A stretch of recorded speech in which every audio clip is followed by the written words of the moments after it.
રાજાનો કુંવર જે છે ગંધર્વસેન એની જોડે લગ્ન તમારા કરવાના છે, અને જો તમે ના કરો તો એ પોતે પોતાનું મસ્તક એ માતાજીના ચરણોમાં સમર્પિત કરી દેશે. બોલે એમ તો કે હા, આવી એમની પ્રતિજ્ઞા છે.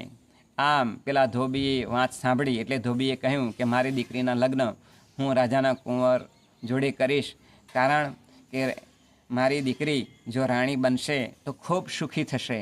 આમ વિચારી પેલા ધોબીએ તેના દીકરીના લગ્ન પેલા ગંધર્વસેન હતા તેની સાથે એ થઈ ગયા. અને પછી એક દિવસ માતાજીએ સપનું આપ્યું. કોને? આ જે ગંધર્વસેન હતા તેને, કે તમે મારી આગળ પ્રતિજ્ઞા લીધી હતી કે તમારું મસ્તક મારા ચરણોની અંદર સમર્પિત કરવાની તમે એમ કે પ્રાર્થના કરી હતી. ત્યાર પછી આવું સપને એમને આવ્યું એટલે તરત એ જાગી ગયા સફાળા, અને એમને યાદ આવ્યું કે આ માતા